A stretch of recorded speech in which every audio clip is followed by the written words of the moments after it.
Tuhan bersamamu. Dan bersama rohmu. Inilah Injil suci menurut Santo Lukas. Dimuliakanlah Tuhan.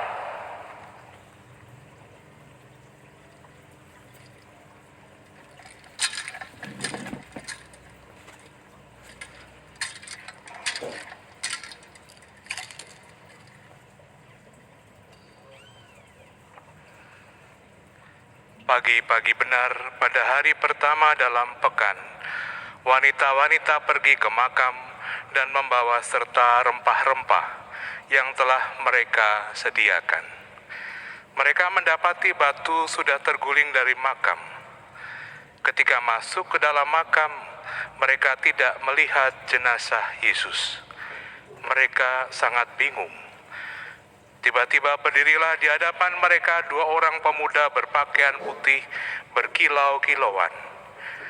Wanita-wanita itu sangat terkejut dan menundukkan kepala, tetapi kedua pemuda itu berkata, "Mengapa kamu mencari yang hidup di antara orang mati? Dia tidak lagi di sini, dia sudah bangkit. Ingatlah akan perkataan yang telah disampaikannya kepadamu. Putra manusia harus diserahkan ke tangan orang berdosa, disalibkan, dan bangkit pada hari ketiga." Mereka pun teringat kembali akan perkataan Yesus itu. Sekembali dari makam, mereka menceritakan semuanya itu kepada ke-11 muridnya dan semua orang lain. Wanita-wanita itu ialah Maria Magdalena, Yohana, dan Maria ibunda Yakobus serta wanita-wanita lain yang selalu bersama murid-murid Yesus. Mereka memberitahukan hal-hal itu kepada para rasul, tetapi para rasul tidak percaya. Mereka menganggap cerita itu omong kosong. Namun Petrus berdiri dan berlari ke makam. Ia menjenguk ke dalam makam, tetapi yang dilihatnya hanya kain kafan. Ia pun kembali keheran-heranan memikirkan apa yang terjadi.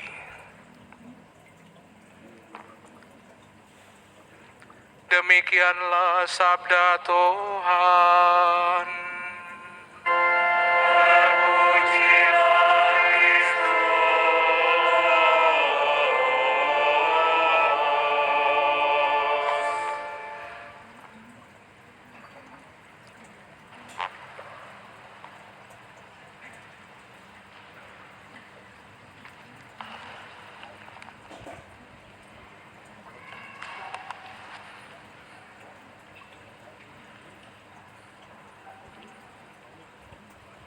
Para ibu dan bapak, kaum muda, remaja dan anak-anak yang terkasih, saudara-saudari seiman dalam Kristus.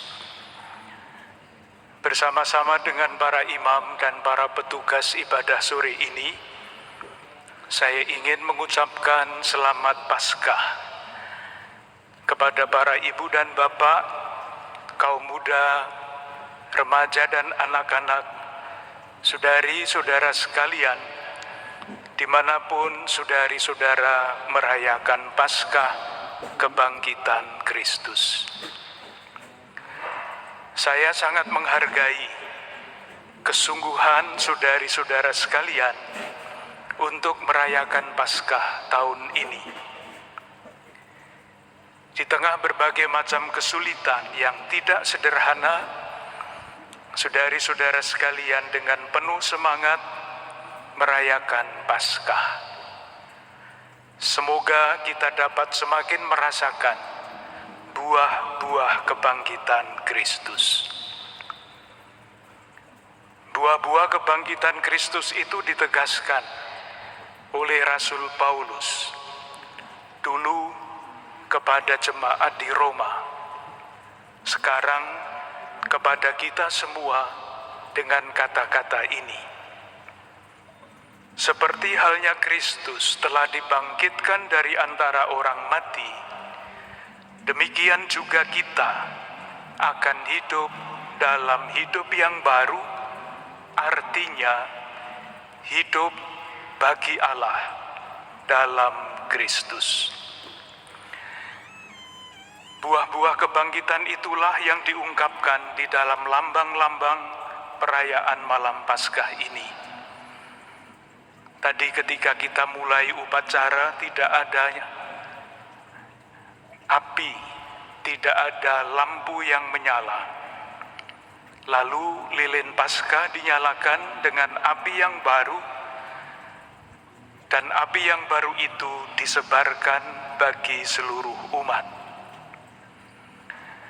Dan sesudah kisah pembebasan dari perbudakan dibacakan, lampu-lampu semua dinyalakan menjadi terang benderang. Dalam perayaan ini juga nanti akan kita adakan pembaharuan janji baptis, menolak setan dan menyatakan iman kepercayaan. Pada zaman dulu, pembaharuan janji baptis ini pun dilakukan secara simbolis. Ketika kita berjanji menolak setan, umat semua menghadap ke barat, tempat tenggelamnya matahari yang membuat dunia ini gelap, lambang hidup yang lama. Ketika kita menyatakan iman, umat berbalik menghadap ke timur, tempat terbitnya terang, matahari, sebagai lambang Kristus Sang Matahari, lambang hidup yang baru. Saudari-saudaraku yang terkasih, Rasul Paulus mengatakan kepada kita, kamu telah mati bagi dosa, tetapi kamu hidup bagi Allah dalam Kristus. Untuk mendalami pesan ini, kita bisa bertanya, Allah yang seperti apa yang baginya kita mesti hidup dalam Kristus? Salah satu jawabannya kita temukan di dalam kitab Keluaran, kutipan yang wajib dibacakan pada malam Paskah.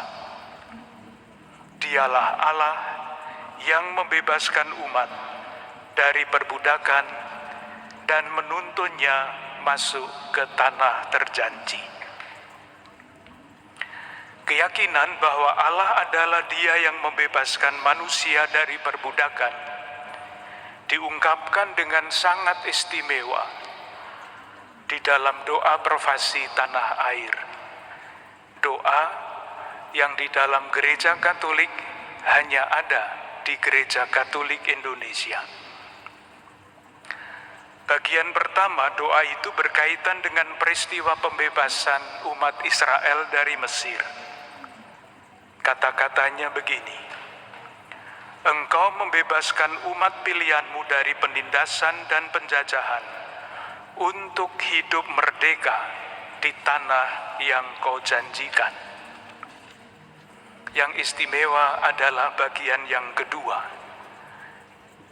Doanya berbunyi begini, Engkau pun mencurahkan kasih sayang yang besar kepada bangsa kami. Engkau menumbuhkan kesadaran kami sebagai bangsa. Kami bersyukur kepadamu atas bahasa yang mempersatukan dan atas Pancasila, dasar kemerdekaan kami. Bagian kedua, doa profasi tanah air ini mengungkapkan keyakinan iman kita, umat Katolik di Indonesia, bahwa perjalanan hidup kita sebagai bangsa berada di dalam bimbingan Tuhan, Sang Pembebas. Yang disebut di dalam doa tadi adalah 3 peristiwa menentukan di dalam sejarah bangsa kita, yaitu kebangkitan nasional, Sumpah Pemuda, proklamasi kemerdekaan yang disusul dengan keputusan menjadikan Pancasila sebagai dasar negara kita. Saudari-saudaraku yang terkasih, sementara itu pada lilin Paskah yang ada di depan kita selalu dituliskan tahun ketika Paskah itu dirayakan. Sekarang tahun 2022. Artinya apa? Artinya pesan Paskah harus selalu bermakna secara kontekstual, bermakna pada tahun 2022 ini. Dan pada tahun 2022 ini, umat Keuskupan Agung Jakarta, kita semua diajak untuk menjalani tahun menghormati martabat manusia. Di setiap gereja di Keuskupan Agung Jakarta ada gambar seperti itu, menghormati martabat manusia. Kita ingin berusaha secara khusus untuk menyadari rasa hormat terhadap martabat manusia, dan kita sendiri berusaha bertumbuh menjadi pribadi-pribadi yang semakin bermartabat. Ketika kita tumbuh menjadi pribadi yang semakin bermartabat, ketika itu pula kita mengalami Paskah yang nyata. Ketika setiap warga bangsa kita tumbuh menjadi pribadi-pribadi yang semakin bermartabat, Paskah menjadi sungguh nyata di tengah masyarakat kita. Pertanyaannya adalah, adakah sosok pribadi yang bermartabat yang dapat kita jadikan cermin, model untuk kita teladani? Jawabannya jelas, sosok Yesus yang ditampilkan di dalam ibadah Trihari Suci ini. Di dalam proses yang akhirnya membawa Yesus ke salib, yang kisahnya kita renungkan kemarin pada hari Jumat Agung, di hadapan khalayak yang menuntut kematian Yesus, Pilatus menyatakan, "Lihatlah Sang manusia ini." Yesus yang difitnah, diperlakukan secara sewenang-wenang, dibawa ke pengadilan yang sesat, diakui sebagai Sang manusia yang menampilkan wajah kemanusiaan yang bermartabat. Bahkan ketika sudah tidak berdaya dan direndahkan sampai serendah-rendahnya, Yesus diam. Diam yang memancarkan keagungan, kemuliaan, martabat pribadi yang sadar bahwa ia berasal dari Allah. Yesus sebagai model pribadi yang bermartabat juga ditampilkan pada upacara pembasuhan kaki yang dilakukan olehnya. Peristiwa yang kita kenangkan pada hari Kamis Putih. Ia membasuh kaki murid-muridnya karena ia mau menunjukkan bahwa ia berasal dari Allah. Ini dibuktikan dengan selalu mengasihi murid-muridnya sampai sehabis-habisnya. Saudari-saudara yang terkasih, Yesus adalah manusia Paskah. Dari lain pihak tampil pribadi-pribadi manusia yang tidak bermartabat. Yudas yang berkhianat, Kayafas Imam Agung yang merancang pembunuhan, Pilatus yang demi kekuasaan tidak berani menyatakan kebenaran, para penjaga yang mengejek, mengancam, melakukan kekerasan, menampar Yesus untuk menunjukkan bahwa merekalah yang berkuasa. Inilah wajah-wajah kemanusiaan yang rusak. Inilah wajah-wajah kemanusiaan yang tidak bermartabat, yang masih sangat nyata ada di tengah-tengah kita, yaitu wajah-wajah yang memancarkan kebohongan, kebencian, kekerasan. Saudari-saudaraku yang terkasih, pada akhir pembasuhan kaki, Yesus meminta supaya para murid kita semua saling membasuh kaki dalam arti yang seluas-luasnya. Maksudnya, seperti halnya Yesus, ketika kita saling membasuh kaki, kita mengungkapkan kesadaran kita sebagai pribadi yang berasal dari Allah. Kita mengungkapkan keyakinan kita untuk saling menumbuhkan kesadaran itu bagi saudari-saudara kita. Kalau peristiwa ini dibaca dengan kacamata tahun martabat manusia yang kita jalani sebagai umat Katolik di Keuskupan Agung Jakarta, kita dapat mengatakan begini: martabat kita, martabat manusia ditentukan oleh kesadaran bahwa manusia itu berasal dari Allah. Dan martabat itu dinyatakan dengan peri hidup sehari-hari yang didorong oleh kasih, melawan setiap bentuk kebohongan, kebencian, kekerasan dalam berbagai macam manifestasinya. Itulah Paskah kita. Selamat Paskah. Moga-moga buah kebangkitan Kristus, seperti halnya Kristus menampilkan diri sebagai manusia yang bermartabat, buah-buah kebangkitannya pun membuat kita semakin yakin bahwa kita mesti bertumbuh menuju pribadi-pribadi yang semakin bermartabat serupa dengan Yesus.